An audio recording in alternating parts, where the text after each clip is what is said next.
Good morning, good afternoon, and good evening, folks. Hey, welcome to another episode of the Marketing Your Practice podcast, the podcast where I get to share simple, powerful advice and tips to help chiropractors improve their marketing and their mindset so they can increase their income, their impact, and their enjoyment in practice too.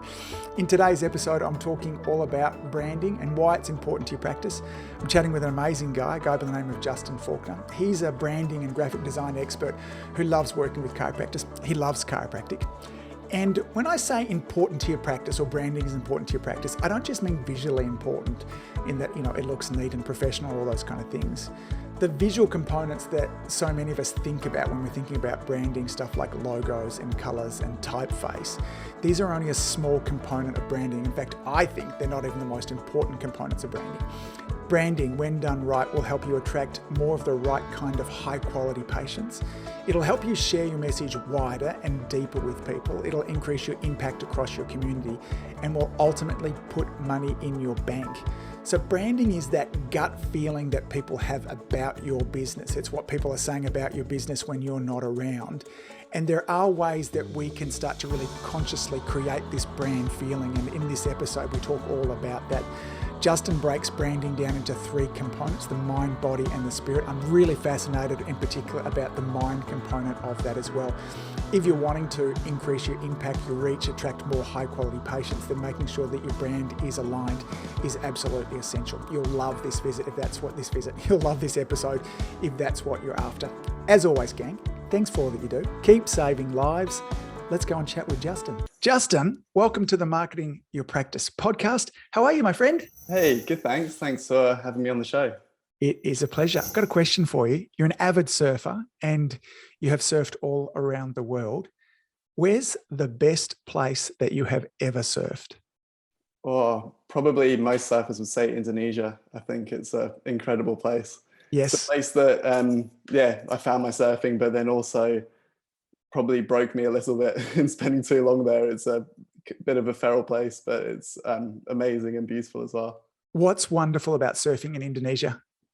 Just the type of waves. The waves are really spread out because they've traveled so far. So you get really long periods in swell. It's called period in swell when you get big gaps in between waves. And when you have that, the waves get really good shape and they just break for a long time consistently. Whereas if you surf in the middle of a storm, the waves are very up and down and kind of, just short period, and it's called short period and just junky, and that's not good surf. And then the further away you get from the storm, basically, it grooms the swell and it gets more even and clean, which is why we get good waves here. Western Australia has amazing waves too.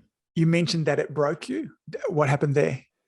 I spent a year in Indonesia, basically in my early 20s, sleeping on a floor and just living and breathing surfing, and that experience got me quite run down and sick. And then that in turn led to what I do now, which is going on kind of a self-healing journey and finding a bit of a direction and a passion in life, which had always been designed, but then also designed for kind of healthcare centers, and kind of brought me into what I'm doing now, which was an interesting journey, which was hard for anyone, I guess, that feels a bit broken and sick at a period in their life. But then everyone has that transformation story. Most people in healthcare have some sort of story along that kind of Yes. line.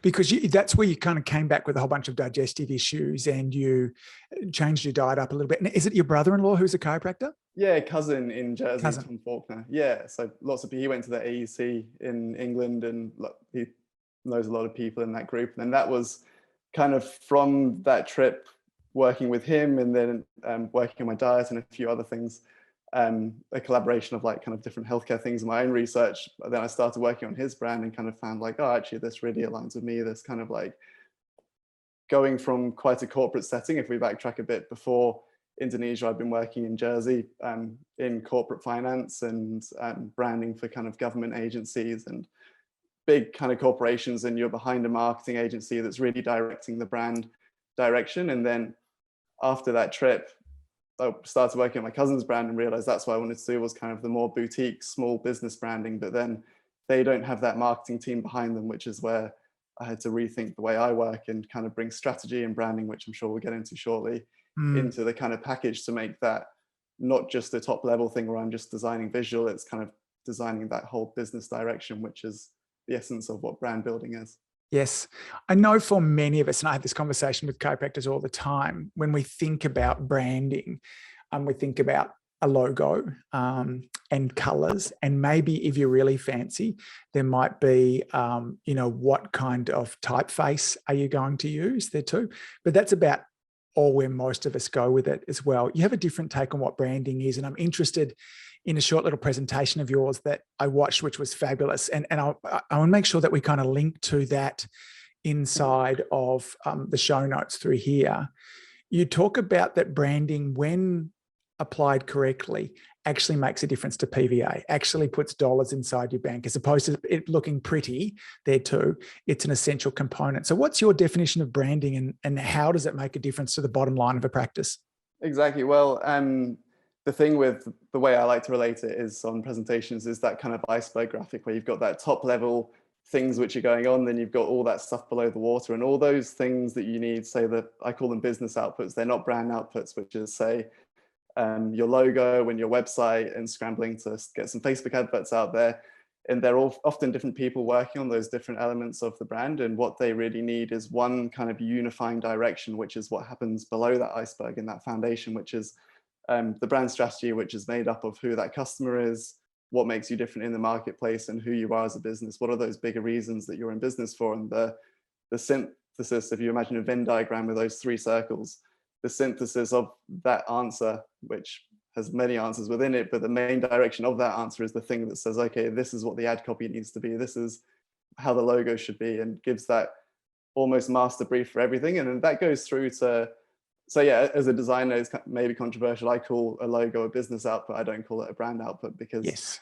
like a business output is those things, website, logo, but it's also the type of people that work for you, the associate you hire, your receptionist, all those different decisions that the business make are driven by the brand strategy.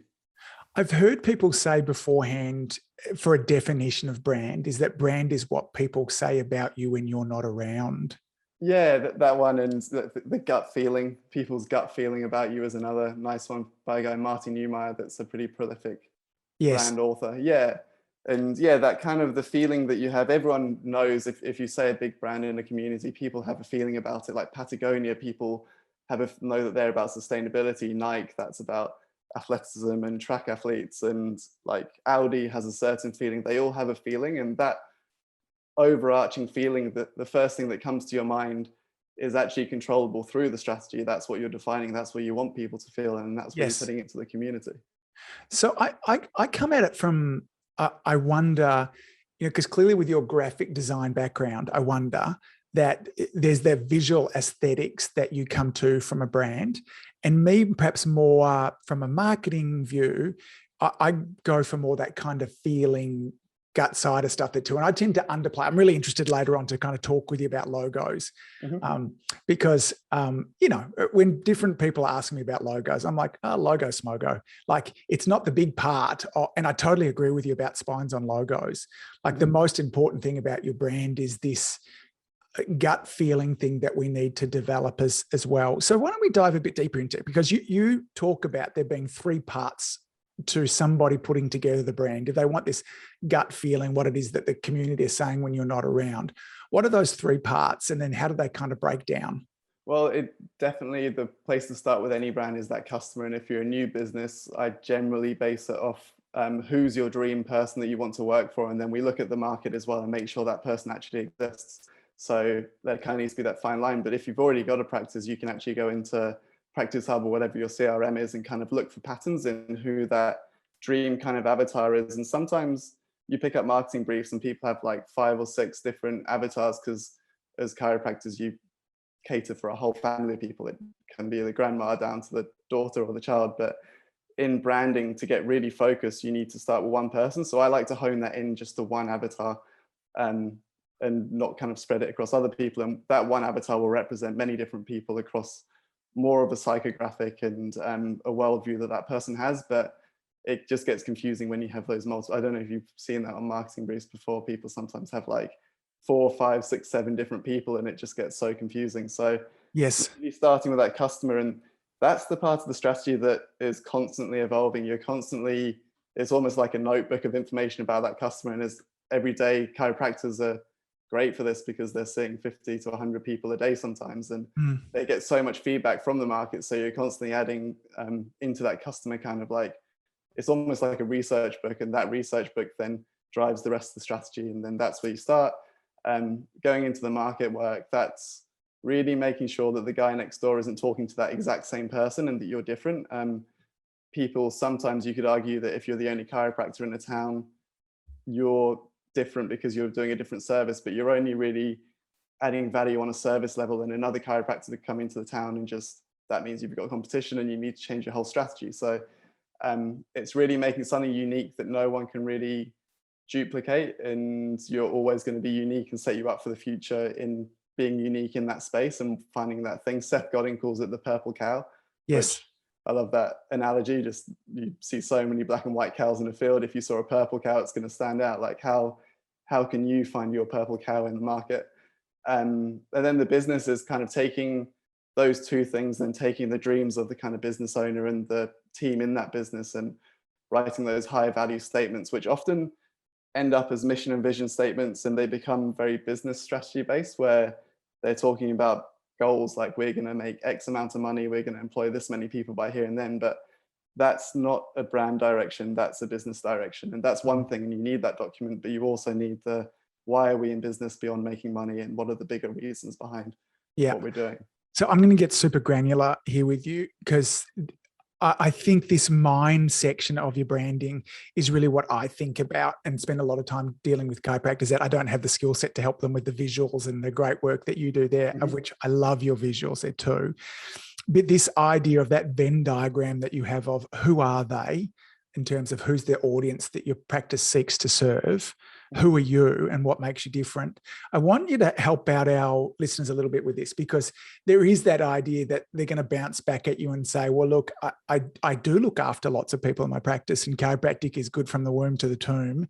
And I don't want to look after just mums there as well. What's your response to that? Yeah, I think there is that side where you could do this, and that would be bringing it into the market thing. Bringing a unique value would be, say, you just do mums, but you need to be in a very big place to do that. And I haven't seen anyone actually do that in chiropractic, particularly successfully. You definitely get centers with more of a male or female energy to them. I see that a bit, but with the question of the whole family, you're not going to say your target audience is a 35-year-old guy, Steve, and you've painted this picture, and then you're going into your advertised copy and saying, hey, are you a 35-year-old businessman that does XYZ? That's not how it works. This is purely to inform the business decisions internally and build up that character, Steve. And Steve will actually represent anyone. Steve could be a creative and an entrepreneur and all these other things that build up who Steve is, and that actually represents a whole broader range of people. But when you tailor parts of the experience, so this is moving again past that visual bit, and then we've got the customer experience bit. And there's a guy, Chip Connolly, who has written a great book on the kind of customer experience of like hotels. And if you go to a hotel, that's branding in essence, is that kind of every touch point, not through just the visual, it's that experience of what happens from the moment of walking in that building to going to the room and all those different touch points. That's really what branding for me is summarized nicely. Past that visual is that customer experience, and making parts of that customer experience really tailored to that psychographic. So those people, that smaller group, everyone's going to walk in there and enjoy chiropractic, but there's a few people that walk in and they just really click with a few things in the practice and have this incredible experience. And then you can really focus on growing from that base. They're going to tell their friends who tell their friends, and they're going to bring other people into your tribe. And then we get into talking about kind of tribal movements and building tribes within communities, and people aligning with this vision and bringing people into your tribe, which I talk about a bit in the training as people come in the airline model that I talk about in there. You've got your economy class that you decide, is this going too fast into no, it's perfect level? Yeah. So we've got, if you imagine a kind of triangle, at the bottom we've got your economy class, then in the middle you've got business class, and at the top we've got first class. And we start with defining who this person is as like, who's the people you don't want to serve? Who are those economy class? Not that I fly economy class, there's nothing wrong with that. It's just the way to do a 3-tiered system.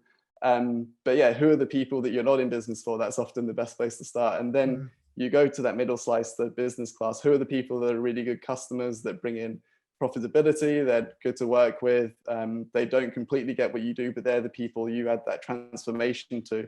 And then defining that first class, they're the people that come to you and really get kind of vitalistic care and the bigger image around health. And often you won't get that many of those top level people apart from through referral coming to your door, but you'll get lots of business class. And the transformation in branding is, how can you take that business class and bring them through to your first class? How can you make that journey a transformational journey where you're providing more value? I like to say, what can you do outside of the adjustment to give value to people past just chiropractic?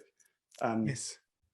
And those are things, when you're providing transformation in branding, you're working towards something bigger than just, hey, I'll come and fix you and you can go away kind of thing. I think it's interesting because, I mean, you also talk about the Pareto Principle that across many industries and different areas there is that we see 80% of our results come from 20% of our efforts as well, or 80% of our income comes from 20% of our clients.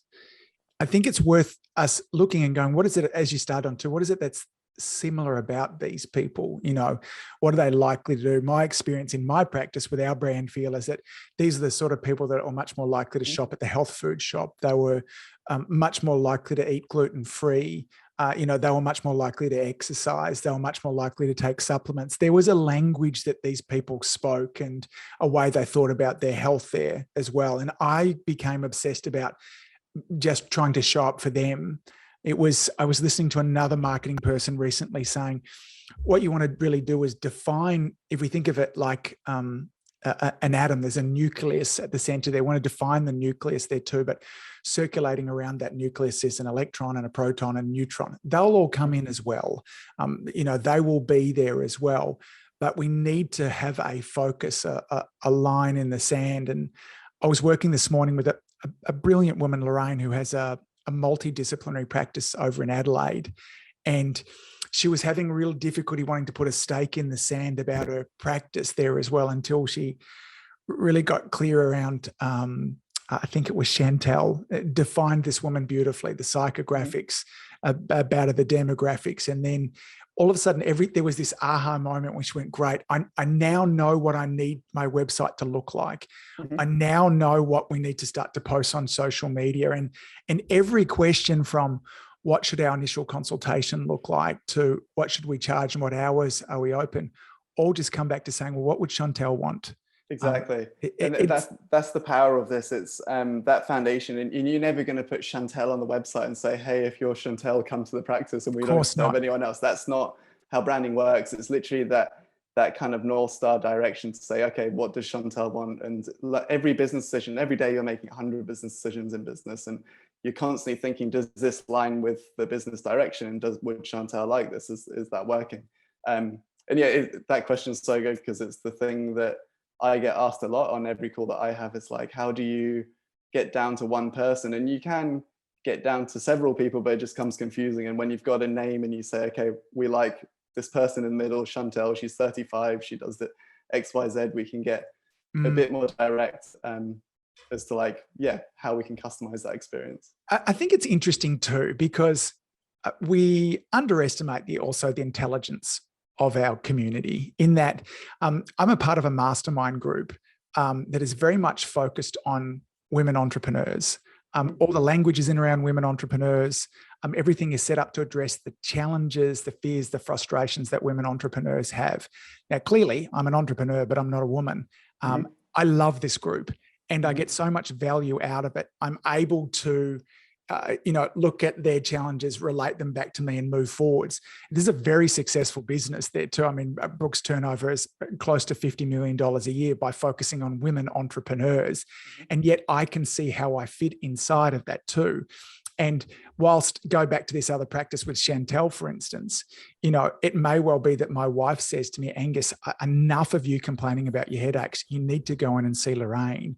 Or maybe I can see myself inside of there too. So I want to just put our audience at ease that when you bring it down to this one person from there as well, you know, your audience, like mine, are smart enough to know that, you know, I can go there too, even if I might not match that exact person. Exactly. Would you that? Yeah. And even on the extreme of my business, so I work mainly with chiropractors, but I came from finance and doing financial reports and documents, and I've phased out a lot of that work. But then still now I get people in other niches outside of chiropractor. I work with a couple of naturopaths and functional doctors and people outside of that chiro realm. But then if someone that was a furniture maker a couple of months ago approached me to do some work, and it's not like I don't do work for that person, it's just I can communicate much better with the chiropractor. And you get these people on the edges of your niche, I guess, that are always going to come in and want your service, and they still connect with the concept of graphic design and brand building and these things. Just the language that I can use in talking to chiropractors can be really specific. I mean, you said before about how I talk about brand building can help your PVA because it's helping that customer journey and the education around that. But I can't talk to the furniture maker about PVA. That doesn't relate to them at all. But then I still get jobs from people like that come through. Yeah.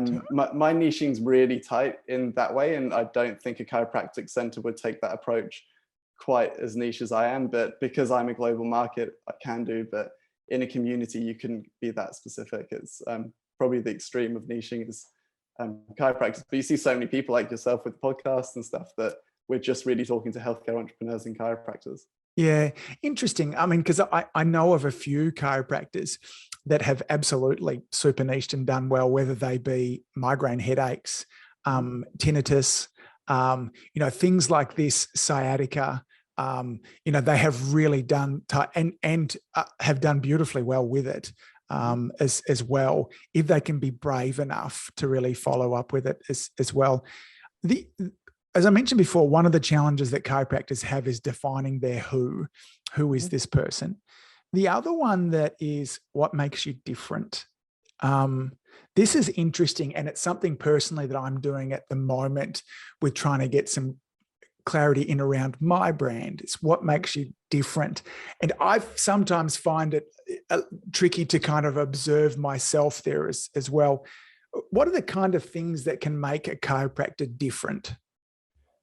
So often it can go a bit too highbrow. Everyone wants to go down the route of like, in branding, I'll always keep asking why. And then the question will get deeper and deeper and deeper as to like that top level. Like, I want to help people because I want to help the community. And then it always gets down to the end of, I want to create a better world. But almost every brand, I was in Woolworths the other day and they were talking about how they want to create a sustainable world, and it doesn't align with a company like Woolworths. You look around, it's the most unsustainable business. But I think because of that, people have jumped onto the kind of brand strategy bandwagon, and every company is saying they want to create a better world. But then that doesn't become a rich strategy. That's not unique anymore because there's so many people jumping on that bandwagon. So it's like, where can you take a step back from there, that perhaps you're like creating thought leaders in your area, or you're like working towards, there's all like social impact issues, or like all sorts of different things that come up in this module is a difference. And obviously you said before, people specialize in sciatica. That's quite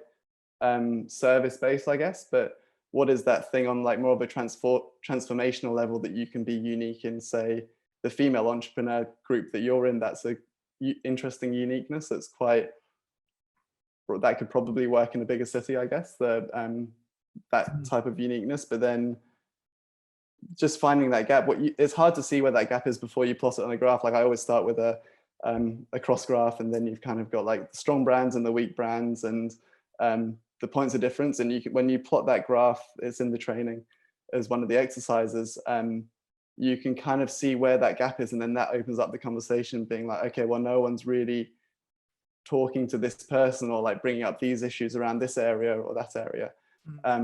It's so different place to place, and it really depends on who that customer was and what you can do for them that other people aren't doing, I guess. Because I find often, you know, when I'm having this conversation with chiropractors, they come back to things like, well, we care and we listen. And I sometimes think that like they should be just givens. Like their expectations, I'm not sure that they're differences. Yeah, it's that in the training I talk about that you've got the service level of what you do, and that's, say, doing chiropractic and things like caring and giving. That's a service that is what should happen in there. And then you've got the how you do it, and you can innovate on that level, which is like doing something like maybe they walk in the door and then they've got to go through you've got crazy chairs and there's kind of like a workout area and it's this like place of movement. They do, I don't know, like there's a yoga part in there and people go through, I'm making this up on the spot, this like how level, the way you do it, the way you provide that service and that customer journey is people go into the community and say like, oh, have you been to this chiropractor? When you go in, they make you do kind of like this yoga thing when you go in, or you do this thing when you experience level stuff. And then you've got the Y level, which is more on that like community building and giving people more value outside of it, which is where you're connecting people and teaching and becoming more of a thought leader in which is probably a really good thing to be doing at the moment, is to be helping people to kind of answer questions, bigger questions about health, and debunking health in some ways is probably one of the best things that people can be doing on that transformational world, is not being scared to kind of get out and say their opinions, because there's so much, we're in such an information rich world now that things get confusing and you can find two things that say two opposite things on Google. And what someone in a community can't do is find that middle ground, which is where I think chiropractors come in outside of that adjustment, is that they can kind of give direction on life and like thinking around topics. Which is going away from just like, hey, I provide this service of this thing. It's you're giving people much more than that within that transformation. Does that make sense without looking at the... No, it does. And I also, often when I'm talking with people about this as well, I find it, do you know the branding story of the twice filtered beer and that being the differentiating factor? Have you heard that? No. So this is a 1960s kind of advertising guy going through they've just taken on a new a beer company, and he's being walked through the brewery and he says, oh, well, this is here where we twice filter the water beforehand, before it goes into the whatever. And the guy goes, stop. You do what? He goes, well, we twice filter the water. It makes for a much cleaner, crisper beer there as well, and stops there being a lot of problems. He said, that's amazing. Like, he goes, look, all beer companies do that. And he said, yeah, I know all beer companies do that, but not all beer companies tell us that they do that. Their whole branding from thereafter was, twice filtered water for the cleanest, crispest beer going around. They jumped on that, and sometimes we're looking for something as chiropractors that maybe all of us do, but none of us are actually saying as well. I thought that's a great example, that sometimes we don't see the forest for the trees. I like the idea of like, what's the what different that we're doing? So, okay, yes, we do these two, and then the why different as well. To articulate those things, I think are important. And I'm a big fan of, the power of different, is that, that different is something that we should be showing up for. I had an interview with, Sharina Ali. She will be out fact a little bit before this one comes out there too. So she's a network practitioner over in the States. And she has, I'm trying to think what it was. It's not a weight. She has renamed everything in her practice. So the language she uses is different. It's not an adjustment. It's an entrainment. It's not a waiting room. It's a community gathering space, and all this, she's developed a whole language in around everything they do. And it immediately makes her intriguing as well, and captures the attention there as well. But often my experience is that we're often really nervous to do that. A chiropractor comes into town and says, well, what other hours are the other chiropractors working? I'll do the same as those. What are they charging? I'll charge the same amount. As well. So that market part of what we do is really... what I do is really making sure that you're not like that, like you're doing something different. If everyone, have you read Seth Godin's Purple Cow? Yes. If everyone in starting a business was forced to read that book before starting up, I think they would really get the concept of this bigger idea of like just moving in a different direction. Like, don't be boring. Don't be the guy next door. Like, if a town's got a chiropractor doing this, they probably don't need another chiropractor doing that. They want something that makes you stand out. Otherwise, they're just, your marketing potentially is just going to raise awareness for chiropractors and send them to that guy. It's that bigger picture. And you just said about the language that the network chiropractor uses in her practice. That's the real, so the core of what I do has always been graphic design, and then it kind of took a step back into strategy leading into that graphic design work. But the biggest thing that my clients get from this kind of work is actually the brand story, which is, if you imagine after the strategy, you've got your, you've got the creative, you've got your logo, and you've got that kind of like how we look and the look and feel of the business. But the thing that people don't really see is, before doing this work, is that narrative, that brand story, your story of creation and why you're in business. And then we get into language, which is like, naming those different parts of that customer experience. And when people in the community start to know, and you're changing words that they use for chiropractic, and that they start saying, oh, have you been to the, you don't call it report of findings, you call it, I can't think of a word, whatever you call it. When sometimes called like a discovery visit or something like that. Yeah, like when people start calling it the XYZ, that is spreading your story. And then they'll say to someone that doesn't know what that is, and that person will say like, hey, what's XYZ? And they'll say, oh, it's this chiropractic practice, they call that this thing that. And those micro stories within communities are the things that really make your brand. Seth Godin calls it going viral, and you want sneezers to sneeze it within the community, which I really like that kind of analogy. And those mini little snippets of what you do move your brand through a community much more than visual. When you see something visual, your brain's got to process it and your brain's got to recognize it, but humans naturally have connected with story for so long. So the brand storytelling side of branding, in my opinion, is the most powerful thing to kind of put into a community. And like you said, the logo doesn't really make a dent. When you've got a cool logo, it's a cool logo, and it helps for, you have to have a good logo in some ways, because it helps with that repeat recognition of that mark. But the people talking about what you do and telling each other is so much more powerful than any of that stuff. So let's talk about logos. And I'm going to throw it out there that I think they're completely overrated. And I feel like, you know, I know that one of your, and it is beautiful design, the FedEx logo, that once you see the arrow inside it, it's stunning. And yet I looked at that FedEx logo for a decade before somebody ever pointed it out to me. You know, the Amazon logo, the inside of it too has the arrow from A to, as they would say, Z over there as well. These are all things that in hindsight, I go, oh yeah, that's kind of cool. But I'm a big Nike fan. I like them too. But you know, if their logo happened to be the three stripes, the same as Adidas, I don't choose Nike because of what their logo looks like. There's a brand feel that I like about it there as well. So what's your take on it? Like, what is the role of a logo? Does it ever make or break a business?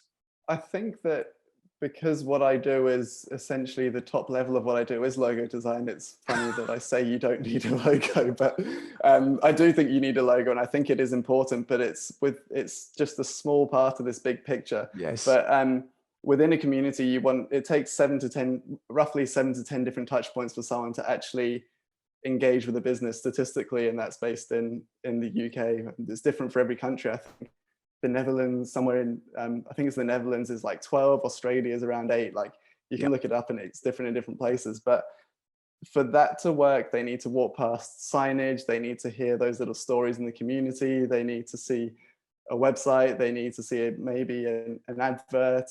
I post to Facebook advertising, but maybe they've seen a Facebook advert. Yes. And they just need that memorable mark, and it can be something clever, and it can be a talking point. And it's the thing that I love designing logos, because it's such a rewarding thing. And often for me, the logo ends up just being something really clean and recognizable, that the community can have that consistent, okay, that this icon means that, and there's a big subconscious factor to recognizing that icon.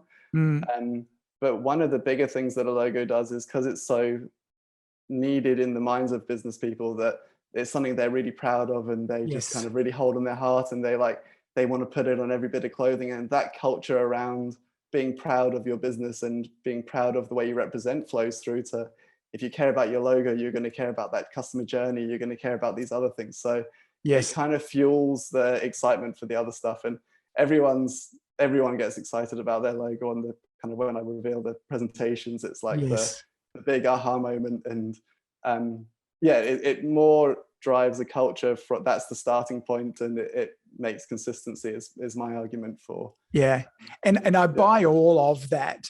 A great guy who I'm working with at the moment, Jesse, who's he was saying to me like, should I go and get the logo now? And I'm a bit like, whatever, Jesse, like whatever, if that's important to you, go and get that organized now. The beautiful work that you've gone through and articulated what makes you different. He's done all of that other stuff through there too, but the logo had real meaning for him because I think it was something tangible, that he could kind of see that represented his brand as well. But I also, you told a story in your training when you were talking about kind of different coffee from, McDonald's through to Starbucks. And yet the coffee that has a 4-meter queue out the front of it is a little coffee shop down the road there too, that you have no idea what its logo is. Yet I would also say, but I bet you know what their brand is. I bet there's a feel that you can talk about this coffee shop there. And I guess that's where I want to put it into context as well. And then, because share your take on spines as logos as well. I thought you articulate this beautifully. Yeah. So just looking at other brands in the world, you don't see. I mean, going back to FedEx. FedEx isn't a letter. Audi isn't a car. Nike isn't a shoe. When you're really letting people know that you're connecting on, like we said before, that service level and just that service level, adding a spine as your logo, it does two things. It means that you're saying, hey, I just do spines, but then also for chiropractors, they are trying to constantly undo that messaging generally, is that chiropractors help with more than the spine. So when you're putting a spine at the forefront of your business, for one, you can go on shutterstock.com and type in spine logo and they all look the same. And number two, they really don't help with that message of like vitalistic care and helping people past just their spine and shifting from like, hey, I've got back pain, to actually there's more going on causing that back pain. A whole human body would be a more appropriate thing for a chiropractor, but then that's also not very unique. So I really like baking concept and having a good concept in a logo. I think it's really hard to do. But when you do it right, it has that real feeling and it gives that kind of culture and proudness around that mark. And I think also if you're like that coffee shop and people just come to you and you don't have any online presence, that's incredible. And you don't need a website, then you don't need a logo. But as soon as you want a digital presence, you need something to recognize, which normally comes from that kind of like social media icon and that the creative around that. We're so bombarded online. I think we get around 5,000 marketing messages a day and we can process about 100. So when you are consistent with that logo and that digital presence, it does help that repeat recognition. Well, I think also, and I will state this because, on the Shaping Bay website, which I've had a great look through, and there's a whole bunch of examples of the work. And I think it's interesting that I feel this way about logos because I've got a few aesthetics is important to me. And the logos and stuff that you've done are brilliant. I love them. I love the design feel that you have through them as well. What they do is they bring a level of professionalism that runs through things as well, whether that be that we see that across, the design that you have inside the practice, whether that be the posters that you have and, the things up on your walls, the front desk, the front sign, all that kind of stuff there too. And I kind of feel that, if everything about your practice and your digital presence is higgledy-piggledy, there's probably some level of me that thinks that maybe that's the type of care that I'm going to get in your practice as well. So congruency across that makes beautiful sense there as well.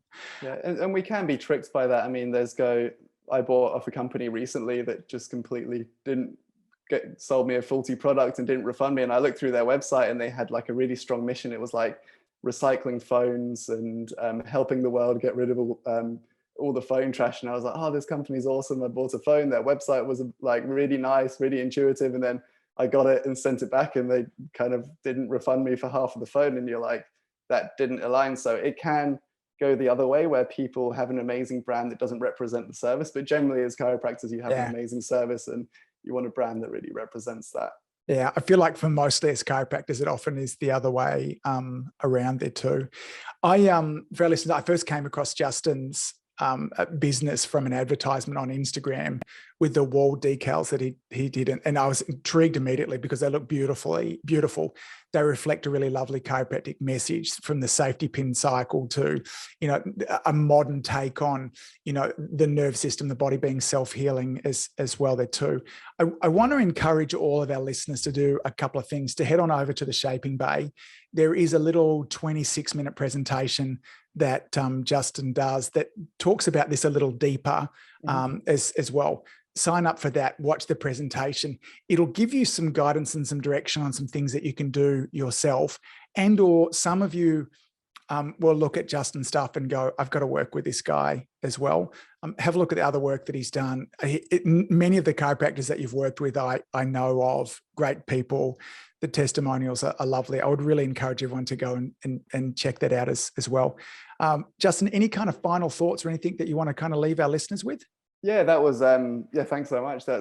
I've got, the training on my website. That's actually got a free mini strategy, so you can dive in and actually kind of pull that apart. You can do it with or without worksheets, so you can actually print out worksheets and get some direction. And then with that sign up, if you've watched the training, we can have a strategy call. I've got a bit of a process where people have to watch that training before the call, because then we know we're both on the same page and talking. So if you book a call into my diary, if that training kind of aligns with you. And then the other thing I've got is obviously the wall graphics, which are aimed at helping that education process and helping people to understand their bodies and understand their healing. So there's the pin cycle, brain body connection. That's my program's called the Brand Business Connection, kind of inspired by that graphic that got good traction. And then, the autonomic nervous system graphic. And if you type in, I'll let you put this in the show notes, Angus, but if you type in Angus 20, you can get 20% off the infographic shop. And that's excellent. That's all sorts from printed posters. Why don't we change that so they pay full price, but that 20% just gets kicked back to me? Yeah, let's do that. Let's add 20% on top of it. No, that's great. That's super generous as well. It's the coolest chiropractic branding and marketing stuff I've ever seen. Full stop. So, Thanks. And to see that it's not just a really clever graphic designer behind it, but somebody that loves, I just love people that love chiropractic that are not chiropractors as well. So it's immediately just tick, tick, tick as well. So, sorry, I interrupted that with my not so funny sense of humor. So they put the code, what in, sorry? So it's Angus 20, and then you can get 20% off all there's printed posters at kind of lower, more entry level pricing. And then you can get digital posters, which means that you can download them and send them to your printer. And then you can print them on repeat. If you want to, you've got that artwork forever. And then if you want to take it a step further, you can actually stick it on your walls. People love that kind of vinyl design. Was almost the success of my training advertising was based on that one vinyl design. People just click on that thing. And if you want it on your walls, you can do that. And then there's a top level product on top of that, which is I'll actually customize it to match your brand. So that's a really cool one. And they look awesome. I kind of match your colors and your typeface. I can change anything on the design. So they end up really dynamic, branded things. If you've got a strong visual brand, you kind of send me a bit of detail, your website, and I'll customize these for you and send you the files. And it's just taking them to a sign maker and getting them stuck on your wall. Beautiful. Justin, I love what you do. Thanks for sharing today. Again, go along and have a look at Justin's Instagram, check out his website, go through the training. I think it'll be really helpful for you as well. And buddy, my hope is that you get busy as heck from this, because it'll only help chiropractors, and that'll only help to better, expand the world and make our communities healthier there too. So thanks for sharing with us today. Yeah, you're so welcome. Thank you so much for having me, Angus. It's been awesome connecting. Talk soon, dude. Cheers. If you've enjoyed listening to this podcast, you have to come and check out my Community Influencer Program.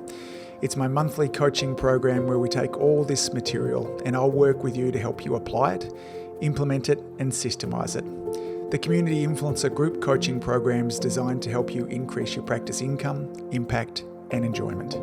Join me over at anguspyke.com/join. That's anguspyke.com/join. I'd love to see you there.